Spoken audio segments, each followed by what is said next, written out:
Good morning, my brothers and sisters. Welcome to season 27, the last book in the New Testament, episode number 33.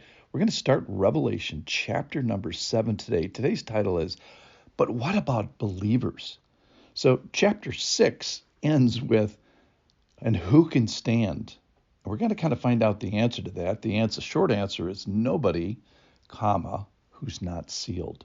Listen in here. I'm going to read from chapter 7. There's two big groups talked about in chapter 7 of Revelation. Number one is 144,000 of Israel. And we'll talk about who they are. That's the first half of the chapter.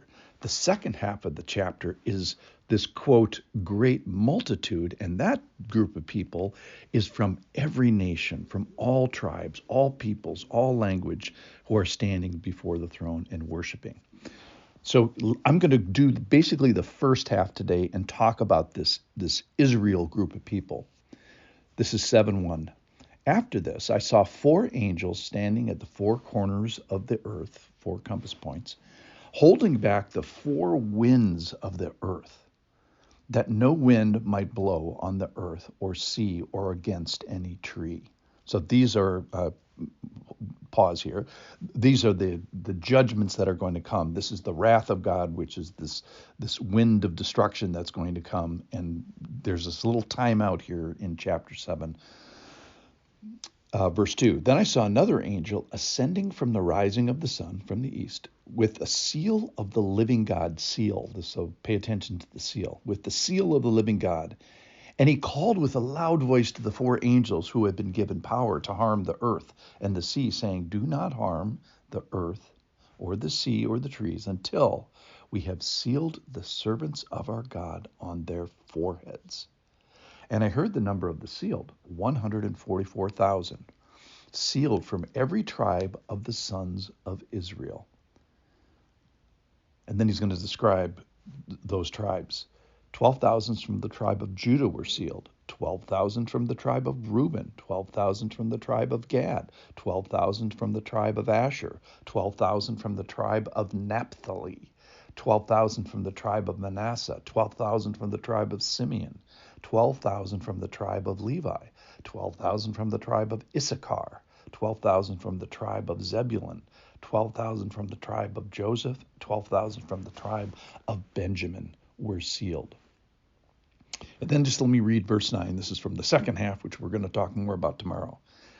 This is verse 9. After this, I looked, and behold, a great multitude that no one could number, from every nation, from every tribe and peoples and language, standing before the throne. So that's a second group of people that we're going to talk about. All right, so chapter 6, again, review, is the first 6 seals opened up. Then chapter 8 is the 7th seal. Well, in between is this interval, this God's preservation, where he identifies and writes on their forehead, and somehow this little interlude is going to protect two groups of people. One is Israel, and one is every nation, the Gentiles. So the book of Revelation is lots and lots of wrath for unbelievers. So you may ask the question, well, what about believers? What happens during the tribulation to people that become believers? Well, some are martyred, so harm does come to some people from people, but the Lord marks and signs people and preserves people. So without this seal, nobody can stand. Nobody can be preserved because of the devastating and cosmic things that are happening here, even with the first 6 seals and with the ones that are going to be coming here in a minute. So nobody can stand. But all along this, the Lord knows those who are his. And conversely, he knows those who are not his. So we have here this ethnic and biological Jews who are coming back into the kingdom of God. You know, I don't know if God is ever going to be done with his special interaction with ethnic Jews. So he seals this group of people from the winds of judgment. They're held temporarily back until those who are known by the Lord are sealed. Revelation 3 kind of promised it with a group of people, said, to the one who conquers, I will make him a pillar in the temple of my God. Never shall he go out of it, and I will write on him the name of my God. Revelation 14 says that it's going to be written on their foreheads. And in chapter 22, they will see his face and his names will be on their foreheads. So God is always aware of possession here with Israel and later with every other group of people, and they're protected from wrath. They're protected from anonymity. There's no hiding here. They're sealed with God's name on their forehead. It's personal. He writes his name on it. Remember we talked about that with Andy and Woody. Andy's name being written on Woody's shoe. It's that kind of an intimacy that we're talking about. So what are they going to do? What is God going to do with believers? He's going to own them and authenticate them and mark them and protect them from divine judgment.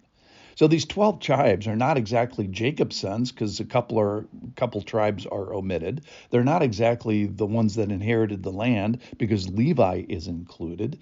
They're not in the right order, because Judah is listed first rather than Reuben, who is the firstborn. And then there's the concubines of Bilhah and Zilpah and their heritage is listed before the actual people the actual wives. So those that were excluded now seem to be included in this list. There's 19 lists of Jacob's sons in the Old Testament, and none exactly are in this list. But here's what we do know. They are definitive. It probably does refer to ethnic Israel and physical descendants. Why? Because the Gentiles are included next. All along, though, so what's the big deal here? I think we continue to see God's mercy for sure, and that there's a remnant here that God is preserving that's multicultural. It's going to be multi-language here in a second. And those who come from many aspects are going to be unified under the kingdom of God. And God sees, and I think for us believers here, there's a great comfort in the security of believers. So even though there's opening of seals and wrathing on unbelievers, there's this security and calmness and worshipfulness that we see both in Israel and in the Gentiles. So God is at work in the Jews and the Gentiles in the period of the tribulation. Believers are still being made. God knows and seals and preserves them. Thanks for listening.